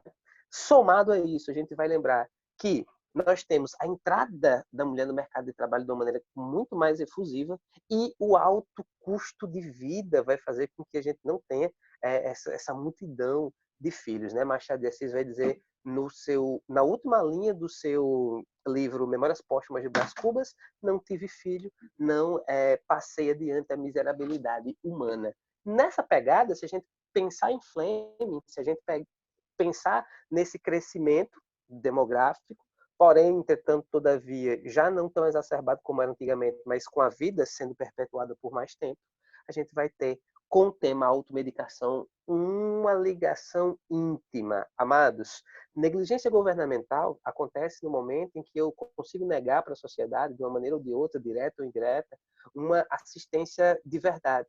Logo, a única fuga que as pessoas poderão praticar na sociedade brasileira é automedicar-se. Então, eu vejo completamente, intimamente ligado uma negligência governamental que está intimamente ligada a também um mau funcionamento do SUS, que é atenuada, pior ainda mais a situação se a gente pensar na situação de desinformação por parte da população a respeito dessas superbactérias. O governo é negligente por não frear, né, a venda indiscriminada, por não trazer outras possibilidades. E aí vem o brasileiro e consegue colocar nisso ainda a microcorrupção e o jeitinho brasileiro, tá? Então, a gente poderia dizer na nossa argumentação que o SUS é negligenciado governamentalmente, a sociedade é desinformada, há um mau funcionamento, esse mau funcionamento está ligado à letargia do atendimento, essa letargia no atendimento está ligada à falta de profissionais, que muitas vezes acontecem, e ao excesso de burocracia que nós temos no nosso SUS. Ou seja, somado toda essa proliferação de problemas no Brasil, dava pior do que a cultura que estava na garganta de Rafael, tenho certeza. Se a gente olhar para o Brasil, olhar para essa microcorrupção, que por mais que o governo tente cercear essa liberdade na venda de medicamentos, o brasileiro sempre arranja um jeito, né? E é por isso que eu não sou um defensor, por exemplo, a galera tá falando em militância aí, das drogas, né? De abrir essa venda, fazer como acontece, por exemplo, em alguns países que é vendido na farmácia. Gente, 100 gramas por CPF. Com certeza ia ter um farmacêutico burlando essa lei aí, esse jeitinho, ele ia dar um jeitinho nessa ideia de microcorrupção, mas para não fugir do assunto. A microcorrupção, o jeitinho brasileiro, excesso de burocracia, falta de profissionais, letargia no atendimento, são todos problemas que estão linkados no SUS, tá? Mau funcionamento do SUS. Somados à desinformação da sociedade, nós temos um perigo iminente, que é a da automedicação. Quem nunca automedicou que atire a primeira pedra, tá? Então, nós temos tudo isso sendo extremamente bem elencado com Alexandre Fleming e o nascimento dos primeiros antibióticos. Deu para sacar, galera? Deu para sacar? Deu para sacar? Tony, Tá boa. Oi? Estava falando de venda de medicamentos sem receita.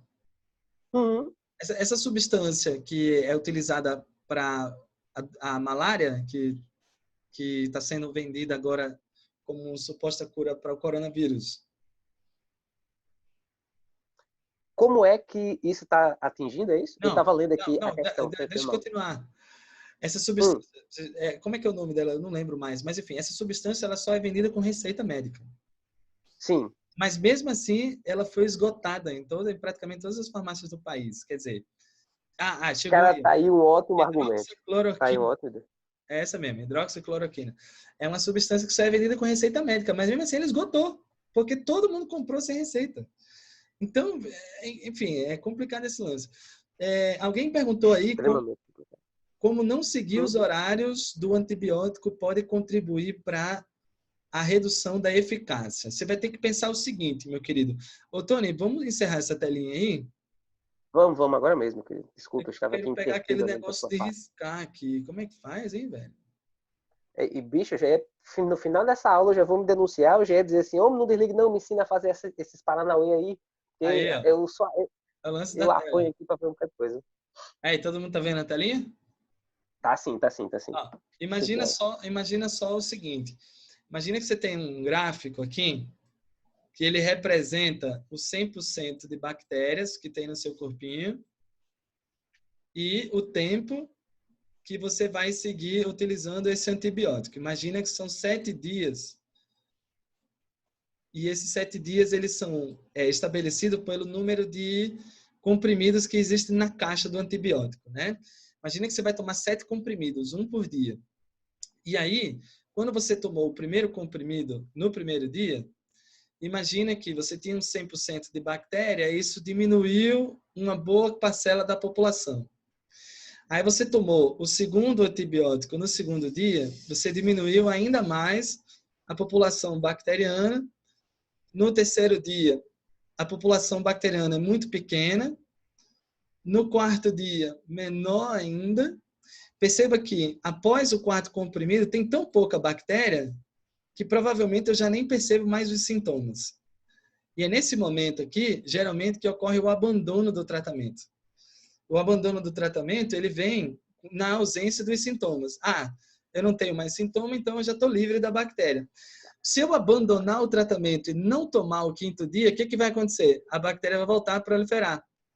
Aí, quem voltou a proliferar aqui? Ó? Quem sobreviveu a 4 dias de antibiótico? Quem sobreviveu a 4 dias de antibiótico foi a bactéria mais fraca ou a mais resistente? Porra, foi a mais resistente. E aí, nesse momento, você vai ter uma segunda colônia bacteriana formada pelo suprassumo da bactéria resistente. Aí você vai querer tomar o 5º antibiótico, o 5º comprimido. Só que o 5º comprimido, meu querido, só vai matar algumas e você só tem mais 2 comprimidinhos. Você não vai conseguir matar todos a tempo. Então, vai chegar no 7º dia, você não conseguiu matar todas as bactérias, acabou a sua cartela e vai voltar a colônia bacteriana mais uma vez. Esse mesmo raciocínio é em relação aos horários, né? Se eu afasto o horário de um antibiótico para outro, se eu dou um intervalo como esse que eu dei aqui, ó, se eu dou um intervalo muito grande entre um comprimido e outro, o que vai acontecer? Eu vou dar tempo para essa bactéria voltar a se reproduzir e formar uma nova colônia. Esse é o grande problema de não seguir os horários. O cara tá com o nome cliente aí. Cliente, tá beleza? Acho que nem ele sabe que tá com o nome cliente. Isso. A pergunta da Carol aí é bem pertinente, mas vai ficar para outro dia. O lance da tolerância já não é relacionado a isso. O lance da tolerância ela já vai estar relacionado com retículo endoplasmático liso e tal. É outra brincadeira. Beleza, moçada? E aí? Como é que eu fecho isso aqui? Vixe, boa pergunta. Aí. Beleza, tchutchucos. Chegamos ao fim, hein, moçada? Era isso que a gente tinha preparado para a nossa discussão de hoje. É uma discussão que serve para a gente utilizar o nosso tempo em casa de uma maneira produtiva, né, Tony? Tentar extremamente produtiva, meu amigo. Levar um a pouco, galera sempre... Oi? Mudar o foco aí também, né? Sair um pouco do corona, conversar. Com certeza, com certeza. Eu acho super saudável esse encontro aqui. E aí, moçada, foi legal? Funcionou, galera? Deu certo? Você que estava duvidando aí, será que dá para colocar biologia na redação? Misericórdia. Será que dá? Será que dá? Muito legal, cara. Muito legal. Poxa. Gente, é indescritível a sensação de a gente contribuir num momento histórico, né? É uma contribuição pequena, mas é que de todo o coração. Essa fase de reclusão, ela é fundamental para a nossa saúde. Cuidado, o Tony falou uma coisa muito legal aqui sobre o lance da quarentena. Vamos pensar na nossa saúde individual. É a única coisa que a gente tem que pensar nesse momento. Pensar em grana e qualquer outra situação, isso é uma coisa que se resolve depois. A gente passa uma vida inteira se dedicando, trabalhando e gerando riqueza, geralmente para os outros, né? E a gente nunca para cuidar da nossa própria saúde. E a gente foi convidado a passar 30 dias cuidando da nossa saúde. 30 dias. E isso é um absurdo, né? Isso parece ser um absurdo, olhando por algum aspecto, mas não é absurdo nenhum. O que são 30 dias perto de uma vida inteira, né? Que a gente ainda tem pela frente para batalhar bastante, trabalhar e estudar e construir, enfim. Eu acho que é uma parada estratégica, né? Isso que a gente está fazendo agora, ela tem com certeza que ser respeitada, moçada. A gente vai voltar aí, acho que daqui a 1 mês ou 2, a gente deve estar voltando aí à normalidade, talvez 3. Bom, vamos ver, quanto tempo for necessário, a gente vai se ajustando e vai... eu tô com saudade da broa, cara. É uma das coisas que mais me faz falta. É a broa de Caicó e o cafezinho lá na feira, meu irmão. Rapaz, eu preciso provar dessa iguaria do qual você já virou embaixador caicoense. Quando se fala em broa e café em Caicó, só se fala em você. Você virou o propagador da broa com café na Grande Caicó. Melhor lanchinho da tarde que existe. Pastel da feira. Maravilhoso. E aí, Tony? Meu querido, eu só queria agora fechar essa live dizendo assim, obrigado pelo espaço, por estar do lado de uma sumidade como você, biológica, com certeza colabora, né, para que a gente possa não só progredir por dar conhecimento aos alunos, mas por receber também, né? E acho que esse processo de troca de informação é o que falta hoje no nosso Brasilzão, meu Deus, é a gente deixar de ser arrogante e pensar assim, eu não sei de tudo, eu posso conhecer um pouco, eu posso ver as coisas de um outro ângulo, né? Pensar em biologia aplicada à redação, e esse espaço que você nos possibilitou hoje foi sensacional. E ainda fechando com mais essa militância de que a gente precisa cuidar da nossa saúde, Rafa, é revoltante você pensar que você constrói patrimônio para os outros durante toda a sua vida, e a lógica capitalista não deixa que você goze de 30 dias em casa, que o mundo já vai desabar sobre a sua cabeça. Existe um poema sensacional que, em 2 frases, resume bem a circunstância brasileira. O indivíduo partido, mas a bolsa fechou em alta. Rafa, a pouca importância que os sentimentos humanos têm referentes à questão econômica, né? O meu coração está partido, mas a bolsa fechou em alta. Logo, isso não tem importância. Então, meu amigo, eu queria agradecer aí pelo espaço que você nos trouxe aqui, possibilitou, e que a gente possa no futuro aí fazer Biologia Aplicada Redação Com 2. Dessa certeza, vez a gente vai falar de outros assuntos. com certeza. Beleza, meu amigo? Falar de Queria meio agradecer ambiente. a todo mundo do Nick Caicó que está aí firme com a gente, agradecer a todo o público que esteve presente. Segue lá a gente no Instagram, eu acho que é uma fonte de reconhecimento muito show. Queria agradecer, Rafael, mais uma vez. Tamo junto, meu amado. Obrigado pelo Tamo espaço junto. e até uma próxima vez, se Deus quiser. Valeu, galera. Até domingo, hein? Até domingo a gente vai ter mais uma aulinha aí, não temática como essa, mas a gente volta a se encontrar falando um pouco mais sobre vacina, sobre vírus e tudo mais. Valeu, Antônio. Valeu, galera toda aí, galera de Caicó, galera de... Valeu, meu bom. Boa noite, bom descanso, boy. Valeu, gente. Até mais. Tchau, tchau. Tchau, tchau.